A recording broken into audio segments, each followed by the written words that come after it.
गांव में लोग क्या कहते हैं मालूम है अध्यक्ष महोदय कि 1990-95 में, मैं पुनः कहूंगा, मैं नक्सलियों का समर्थन नहीं करता हूं, उन्हें असंवैधानिक मानता हूं, उन पे कार्रवाई होनी चाहिए, लेकिन मैं गांव से आता हूं और गांव की बात कहता हूं। गांव के लोग क्या कहते हैं मालूम है कि जब नक्सलियों का वर्चस्व था, बीडीओ का हैसियत नहीं था 1 रुपए घूस लेने का, सीओ का औकात नहीं था 1 रुपए घूस लेने का, थाना प्रभारी थर थर कांपते थे। यानी आम व्यक्ति आज भी अगर गोलियां खा रहे नक्सल के नाम पर, तो कारण आपका सिस्टम फेल है अध्यक्ष महोदय, इसको स्वीकारिए। चाहते हैं क्या? जी नहीं, आप क्या कहना चाहते हैं? मैं ये कहना चाहता हूँ, आपको व्यवस्था में रहकर चीजों को व्यवस्थित करना होगा। आप इस राज्य को नक्सल की ओर नहीं ढकेल सकते अध्यक्ष महोदय। आप क्या कह रहे हैं अध्यक्ष महोदय? जयराम जी, मंत्री मैडम, एक तो 1 मिनट का समय आप बाधित कर रही है। चलिए, क्यों बाधित करेंगी? क्यों बाधित करेंगी? आप मंत्री हैं, आपको बीच में रोकने का अधिकार नहीं है मंत्री मैडम। आप बीच में रोकने का अधिकार नहीं है, गलतियों को स्वीकार कीजिए। आदरणीय अध्यक्ष महोदय, बहुत बहुत धन्यवाद। माननीय वित्त मंत्री के माध्यम से प्रस्तुत 5,508 करोड़ का अनुपूरक बजट जिसे आज प्रस्तुत किया गया, पर माननीय अध्यक्ष महोदय प्रश्न यह है कि जब पूर्व में ही जो बजट है उस बजट का खर्च करने में सरकार जब असमर्थ है, तो फिर इस नए अनुपूरक बजट की आवश्यकता क्यों? तो कहीं ना कहीं सरकार के इस अनुपूरक बजट पर सवाल खड़े होते हैं।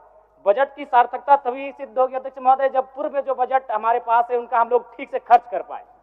अध्यक्ष महोदय, इस बजट को चूंकि मूल बजट भी 2 दिनों में प्रस्तुत किया जाएगा, इस राज्य के किसान, छात्र, नौजवान बड़ी आशा से देख रहे हैं और अध्ययन करने के बाद ये मालूम होता है अध्यक्ष महोदय कि किसान का जो बजट है उसमें 1/4 खर्च कर पाने में हमारी सरकार सक्षम है। तो ऐसे में उम्मीद रखते हैं कि जब मूल बजट प्रस्तुत हो उस समय इस प्रकार की दुविधाएं ना हो अध्यक्ष महोदय। और अध्यक्ष महोदय, मैं अब थोड़ा सा एक विषय, सदन के सरकार के एक वरिष्ठ विधायक ने नक्सलियों पर बात किया था और मैं सहमत भी हूं, इसमें पूर्व की सरकार और वर्तमान की सरकार दोनों का योगदान है कि आज नक्सली गतिविधियां इस राज्य में कम हुई है। लेकिन अध्यक्ष महोदय, सवाल मेरा ये है और मेरा कहना भी ये है, अभी वर्तमान में अगर आप झारखंड पुलिस की ऑफिशियल वेबसाइट को जांचेंगे तो वहां 72 नक्सलियों की सूची है। अगर आप उनके नामों को पढ़ेंगे अध्यक्ष महोदय, मैं 2-3 नाम पढ़ ही देता हूं। मिसिर बेसरा, प्रयाग माझी, अजय महतो, सुभाष महतो। जब इन लिस्टों को पढ़ेंगे ना अध्यक्ष महोदय, तो आप 1970 के दौर को भी थोड़ा कंपेयर करेंगे कि जब उस समय झारखंड आंदोलन, अलग राज्य की जो लड़ाई थी, और उस समय जिन लोगों, जिन कौम का जान गया था, आज वे लोग नक्सली के रूप में उनका जान जा रहे हैं अध्यक्ष महोदय।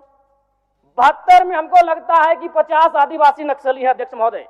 मेरा कहना यह है, ये राज्य आदिवासियों का, जंगल आदिवासियों का, दलमा का पहाड़ आदिवासियों का, पारसनाथ का पहाड़ आदिवासियों का, लुगू बाबा का पहाड़ आदिवासियों का, और नक्सली भी आदिवासी अध्यक्ष महोदय। खामियां कहां रही? आखिर क्या कारण रहा कि एक आम आदिवासी नक्सली गतिविधियों की ओर प्रभावित हो? अध्यक्ष महोदय, बहुत ही गंभीर विषय है। मैं उस पर प्रकाश डालते हुए, मैं आज से लगभग 18 साल पहले इस देश के एक सम्मानित अखबार हिंदुस्तान में एक पत्रिका छपी थी, 17 तारीख 2रा महीना 2007। उसका शीर्षक था अध्यक्ष महोदय, माओवादियों ने बांटी हजारों एकड़ जमीन। अध्यक्ष महोदय, मैं पारसनाथ की तराई से आता हूं। जब नक्सली गतिविधियों का प्रश्न आता है तो सबसे पहले लोग पारसनाथ को देखते हैं।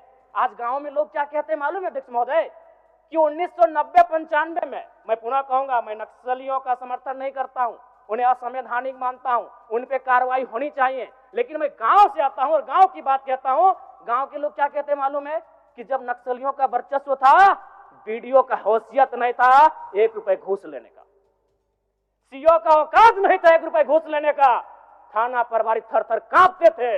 यानी आम व्यक्ति आज भी अगर गोलियां खा रहे नक्सल के नाम पर, तो कारण आपका सिस्टम फेल है अध्यक्ष महोदय, इसको स्वीकारिए और नहीं तो पढ़िए झारखंड सरकार, झारखंड राज्य की गृह कारा आपदा विभाग की रिपोर्ट, जिसमें ये कोई पुरानी रिपोर्ट नहीं अध्यक्ष महोदय, ये 2024 26 तारीख 12वां महीना। आप कागज भेजवा दीजिए, कागज भेजवा दीजिए। 12वां समय हो गया है, सरकार का उत्तर होना है। मैडम, मंत्री मैडम,